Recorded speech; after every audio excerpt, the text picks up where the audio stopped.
Hey, you're live on the KMBZ Business Channel, live with Rink and Laura, where we celebrate companies doing good in our community. I've got the pleasure to have Erle Benton. Erle Benton is the bond manager for Cretcher Heartland, who happens to be our title sponsor here at the show, CretcherHeartland.com, one of Kansas City's premier independent and consulting and insurance companies. Erle, from what I understand, a lot of guys and gals out there call you the king of surety. You've got more than 30 years experience, and you're the bond manager for the agency. I don't know what that means, but I know you personally, and I know that you're wicked smart in that area. Well, you got to be smart in something, so I might as well be smart in this. Yeah, surety bonds, a lot of people think that's almost like investment bonds, but that is definitely not the case, because investment bonds actually is some sort of an instrument where you purchase. But in this particular case, surety bonds are actually a form of a guarantee. And so any construction project out there, be public, that may involve city, county, state, or local projects would need to be bonded. So, for example, we have a large project at I-435 in Quivira, which Clarkson Construction is involved with. There is actually somebody like me that is providing surety bonds to ensure that that project gets completed, and the subcontractors and suppliers associated with the project are all paid for. So talk to me a little bit about some of the recent construction projects that may be going on in our local community that I would be aware of that desire or need these surety bonds. Well, again, any sort of public project, be federal, state, or local. So the Performing Arts project, which was recently completed, would be a project that would be bonded. The Kit Bond Bridge project, which was recently completed, involving 3 different contractors. And of course, the I-435 Quivira project is the one down on the south side. So essentially any municipality, be it the city of Kansas City, Missouri, the state of Missouri, Jackson County, or anybody that is a public entity, any contractor that works for these public entities for construction projects have to post these things called surety bonds. And the way I understand it, these contractors are actually clients of yours in the agency at Cretcher Heartland, so they look to you as the expert to bring the knowledge on delivering these bonds to them. Exactly right.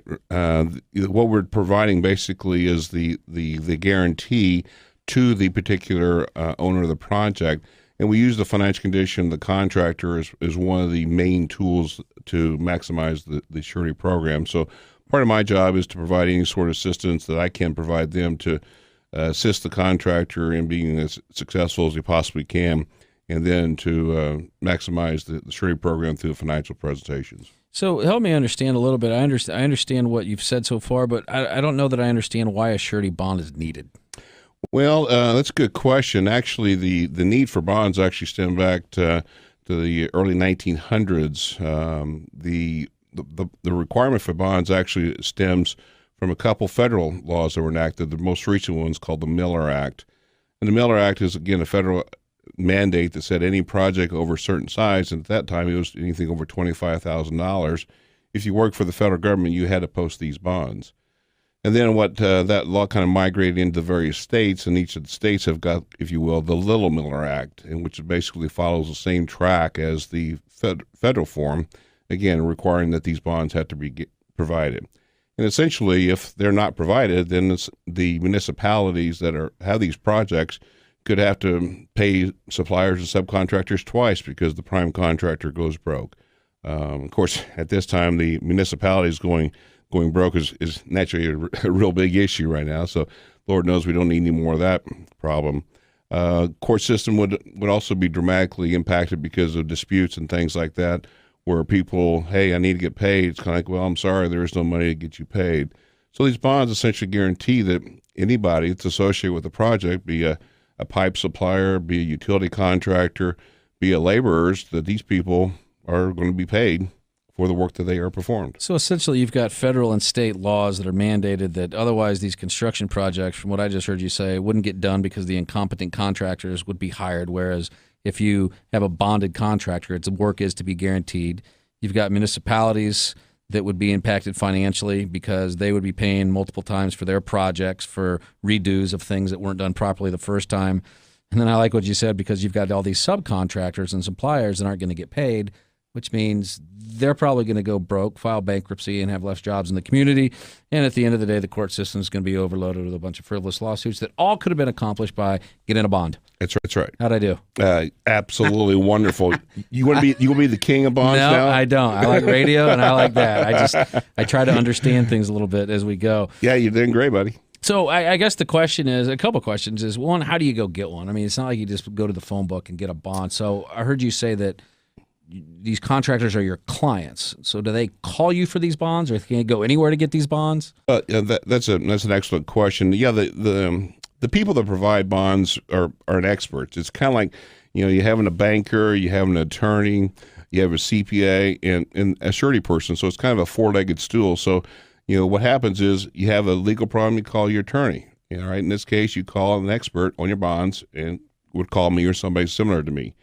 Essentially, what happens is that we, with the assistance of the surety, essentially go through and evaluate the ability to perform a certain project. And so the client is ours, and then basically we're trying to convince the surety that this is something that we have the ability to manage cash flow and various other aspects of the job. So the surety is the underwriting company that's going to say, yes, I stamped this. Exactly. You represent the client to the surety to go back and say, hey, I've underwritten this. I've looked at this. I think this is something that you all should take a serious look at. Absolutely. It's a relationship kind of business where we're trying to provide the highest level of service, and so the relationship we have with our client transcends the relationship we have with our sureties. And so, in essence, all three of us work together for the benefit of all.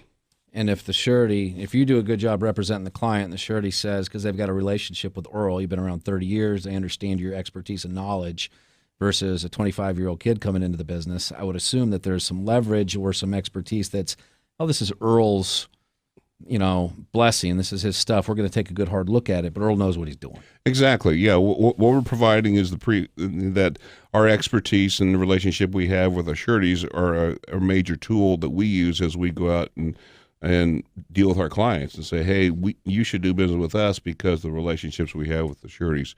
Because, the surety is just like a bank loan. They could say, no, we're not interested in loaning you money for that store. We're not interested in for you to be a client. Then you shop the other surety markets and say, well, he said no, so let's go to this company? Well, not really. It's like a banker. I mean, if your banker says, hey, I'm sorry, I'm not going to give you that loan for that car, do you still want to buy the car? If so, do you go to another bank and just handle that particular loan, or do you move your entire account? That's fair. And so what we try to do is maintain the relationship with the surety and the client as long as possible.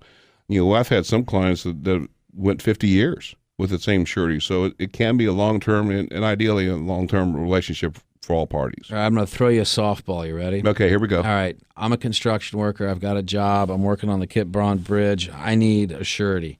Mm-hmm. Why do I call Cretcher Heartland and Erle Benton versus somebody else?